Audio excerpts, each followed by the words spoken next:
sesuai dengan pasal 66 dalam undang-undang ini, yang dimaksud penataan adalah pengangkatan tenaga honorer secara bertahap dan berdasarkan atas hasil validasi dan audit yang diselenggarakan atau diadakan oleh Menpan RB maupun Badan Pemeriksa Keuangan ataupun BPKP. Penataan ini juga berarti bahwa formasi harus kompatibel atau sesuai dengan kebutuhan di kementerian, lembaga, pemerintah daerah, serta instansi lainnya.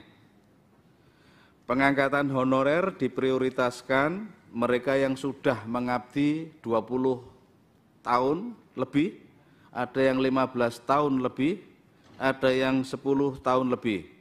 Maka mungkin nanti dalam PP manajemen ASN itu bisa menjadi prioritas. Kemudian fraksi PKB juga memandang dalam proses penyelesaian tenaga non-ASN atau tenaga honorer harus dituntaskan hingga Desember 2024 sesuai pasal 66, wajib tuntas di 2024. Kemudian pemerintah diminta mendata secara lengkap dan menyeluruh semua tenaga non-ASN atau tenaga honorer di seluruh wilayah Indonesia. Nah, setelah RUU disahkan, segera pemerintah membuat PP tentang manajemen ASN. Fraksi PKB memandang pemerintah perlu memberikan kepastian penataan atau baca pengangkatan bagi mereka yang telah lulus rekrutmen CPNS sejak tahun 2013 sampai sekarang belum mendapatkan SK. Mereka yang telah lulus PPPK tapi belum ditempatkan. Kemudian juga kepastian pengangkatan para guru PAUD, guru TK, guru SLB. Ini yang honorer, baik K2 maupun non-ASN maksud saya. Guru SD, SMP, SMA, pegawai BPBD, PPNPN, yang menjadi nama lain dari honorer, PPNPNS yang sekarang ada di Kesetjenan DPR yang sekarang namanya TSP, guru SLB, honorer yang sudah P1, honorer yang sudah passing grade, PTT, cleaning service, petugas damkar, operator di Pemda, masih ada lagi banyak, tenaga kesehatan seperti perawat, bidan, petugas administrasi rumah sakit, apoteker, petugas pelayanan kesehatan masyarakat, dan profesi-profesi yang lain seperti tenaga keamanan, office boy, driver atau sopir, tenaga kebersihan, inseminator swadaya,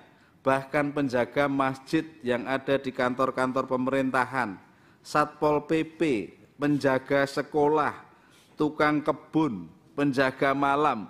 Yang ini semuanya ada honorer-honorer yang bahkan sudah bekerja 5 tahun sampai 10 tahun. Ini menjadi perhatian nanti pemerintah kalau membuat peraturan pemerintah tentang manajemen ASN. Semuanya dimasukkan. Juga ada beberapa honorer yang sudah dapodik. Tenaga honorer perlu juga diperhatikan, tenaga honorer yang ada di Kemenak dan yang di swasta. Kalau guru-guru PAUD, guru-guru TK itu jarang yang negeri, oleh karena itu perlu perhatian, saya nggak tahu nanti akan diangkat seperti apa, karena itu bertugas di swasta, PAUD dan Raudatul Atfal maupun Bustanul Atfal. Ini guru-guru TK yang luar biasa yang perlu diperhatikan dan diangkat. K2 yang ijazahnya belum S1. Ya. Nah, ini penting juga, Bu. K2 yang ijazahnya belum S1 itu banyak banget. Ya. Termasuk guru-guru yang mengajar di sekolah swasta dan di Kemenak. Demikian Bapak Ibu, catatan penting tersebut menjadi perjuangan fraksi PKB. Oleh karena itu, Kami fraksi PKB meminta pemerintah untuk menindaklanjutinya secara adil, bijaksana, proporsional, dan insya Allah terwujud semuanya.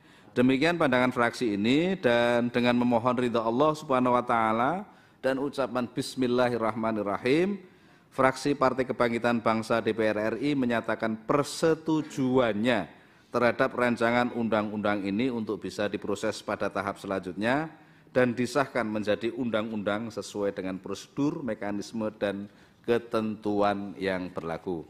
Demikian, terima kasih atas perhatiannya. Mohon maaf atas segala kesalahannya. Saya akhiri, wallahul muwaffiq ila aqwamit thoriq. Assalamualaikum warahmatullahi wabarakatuh.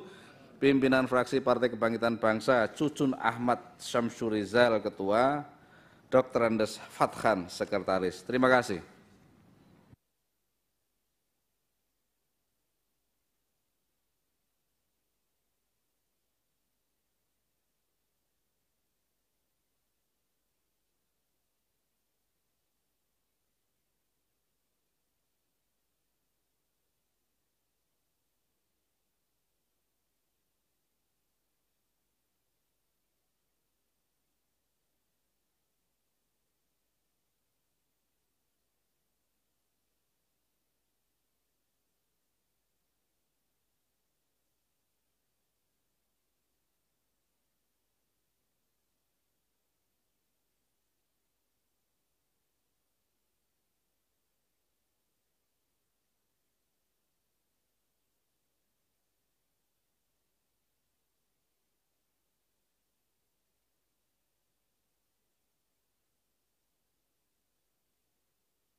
Terima kasih Pak Muhammad Toha.